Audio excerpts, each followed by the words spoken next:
नमस्कार मित्रों, मैं वैद्य हंसराज चौधरी, श्री नवग्रह आश्रम सेवा संस्थान मोतीपुर का खेड़ा, रायला, भीलवाड़ा, राजस्थान से। आज अपन एक कैंसर के एक ऐसे इलाज पे बात कर रहे हैं कि जिसमें किसी प्रकार की कोई औषधि नहीं चाहिए, जीरो मेडिसिन।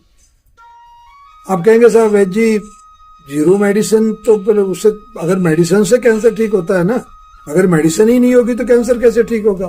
नहीं, मैं आपको इस बात को क्लियर कर। डॉक्टर योशिनोरी, जो कि जापान के बहुत बड़े ऑन्को साइंटिस्ट हुए हैं, उनको नोबेल प्राइज मिला था 2016 में। नोबेल प्राइज इस बात पे मिला कि हम कोशिकाओं को भूखे कैसे मारें।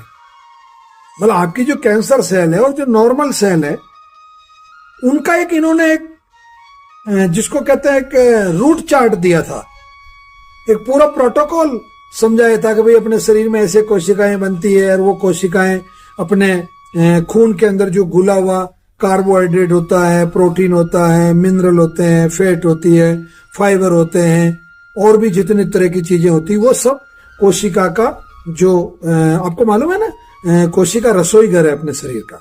मतलब उस रसोई में जो सामग्री, कच्ची सामग्री आती है, उसको ऑक्सीजन की मौजूदगी में, ऑक्सीजन के साथ में मतलब उसको बर्न करते हैं और उससे आपने सुना होगा कैलोरी बनती है। अब होता क्या है कि जो कैंसर की कोशिकाएं होती है, वो पर्टिकुलर कुछ तरीके के जो पर्टिकुलर कुछ प्रोटीन्स होते हैं, जो घातक प्रोटीन होते हैं, जो नुकसान वाले प्रोटीन होते हैं, जो कैंसर को जिंदा रखने वाले प्रोटीन होते हैं, यानी कि उस कैंसर कोशिका के चारों तरफ कवच का काम करते हैं, वो उस कोशिका को मरने नहीं देते। अब उनको मारने का दो तरीका है।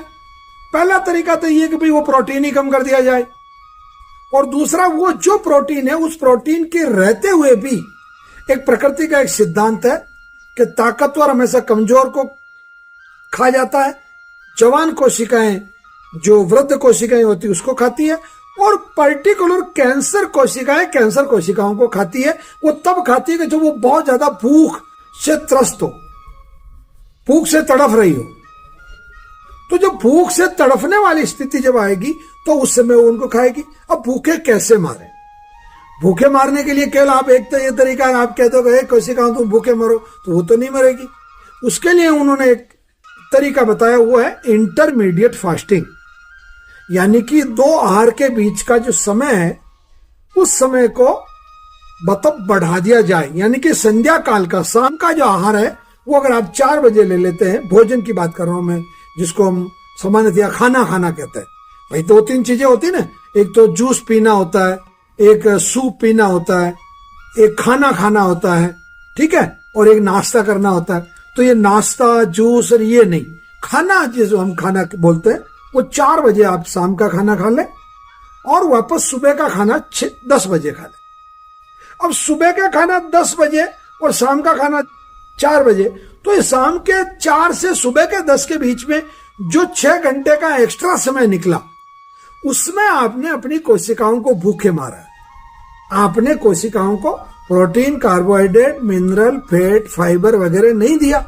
अब जब उस समय उनको नहीं मिला तो उनको भूख लगी, और भूख जब लगी तो जो जवान कोशिकाएं हैं उनको ज्यादा भूख लगेगी, क्योंकि जवान को ज्यादा खुराक चाहिए। तो वो उन बुजुर्ग कोशिकाओं को, उन वृद्ध कोशिकाओं को खाना शुरू कर देगी, और धीरे धीरे आपकी बॉडी में से जो कैंसर कोशिकाओं का खात्मा है वो शुरू हो जाएगा। और एक समय ऐसा आएगा कि आपके शरीर में, और इसका बिल्कुल वैज्ञानिक तथ्य ये है कि योशिनोरी को जो नोबेल प्राइज मिला, उस समय उन्होंने उस टाइम पे कम से कम 20,000 कैंसर रोगी केवल इस इंटरमीडिएट फास्टिंग से मतलब ठीक किए थे, यानी कि उनका कैंसर समाप्त हो गया था उन रोगियों का, केवल ये इंटरमीडिएट फास्टिंग करने से, यानी कि कोशिकाओं को भूखे मारने से। अब आप उस प्रोटीन की जगह आप अपने शरीर की कैलोरी को बराबर बनाए रखने के लिए आप जूस पी सकते हैं और सूप पी सकते हैं। और जो नवग्रह आश्रम का जो डाइट प्लान है, वो डाइट प्लान हमारे स्वास्थ्य की रसोई पुस्तक में लिखा हुआ है, हमारी आयुष्मान भव पुस्तक है उसमें लिखा हुआ है, हमारी जो कैंसर रिसर्च बुक है उसमें लिखा हुआ है। तो यानी कि हमारी जो आश्रम के द्वारा जो आपको लिटरेचर अवेलेबल करवाया जाता है, उसमें सब में हमने इन चीजों को विस्तार से लिखा है कि आपको क्या चीजें खानी है, क्या नहीं खानी है।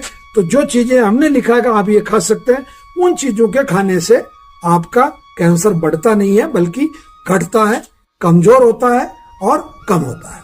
तो मैं पुनः आप लोगों से कहना चाहूंगा, संध्या काल का भोजन 4 बजे और प्रातः काल का भोजन 10 बजे कर लें। तो आप इस तरीके से अगर अपनी कैंसर कोशिकाओं को भूखे मारते हैं तो जो सामान्य कोशिकाएं भी और कैंसर कोशिकाएं भी, जो बीमार कोशिकाएं हैं, उनको खा जाएगी। और अधिक विस्तार से जानकारी के लिए आप शनिवार अथवा रविवार को प्रातःकाल 7 बजे तक नवग्रह आश्रम पर आ जाइए। 8 बजे हमारी कैंसर की क्लास होती है, जिसमें आपको ये चीजें बहुत विस्तार से और वैज्ञानिक तरीके से समझाई जाती है। धन्यवाद, प्रणाम, जय धन्यवाद।